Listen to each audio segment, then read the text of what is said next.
I think what the goal of the show is to remind people that remembrance is a very active experience, and that can be a bigger part of our life than it currently is. I think right now we kind of hold Remembrance Day away as a one day a year thing, and you kind of only think about it for maybe that minute or maybe that hour of that day. And I think what's important is that these are the stories that made our country what it is, for better or for worse, or both.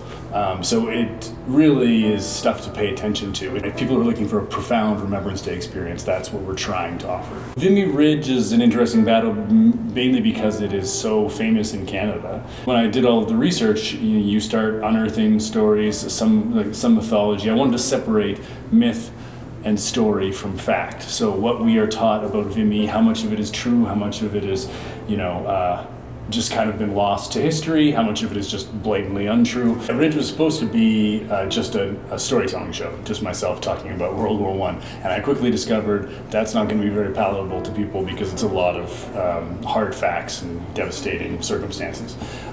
So I happened to come across a Canadian soldier's songbook. All of a sudden you have these lyrics of these 17 to 25-year-olds who were, using dark humor or talking about their camaraderie love between themselves, or just making fun of their superiors, things that every human would do in that circumstance. That became kind of the centerpiece of the show. So the show really centers World War I lyrics or songs that were sung by soldiers. And so what happened was the sonic quality of those songs, or just the way they're written, immediately emotionally distances it from you, because you hear it as something that was in the 1900s. I wanted us to hear them with a contemporary ear, keep the lyrics exactly the same, but not have that musical distance that covering the song the way it's done in the 1900s would have sounded like. It's simply a telling of stories not from a military industrial perspective or not from a government perspective,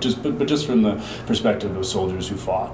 And what I think is amazing about that is so many people come up to me and say, this helps me make sense of my great-grandfather or someone in my family who never spoke about their experiences in World War I.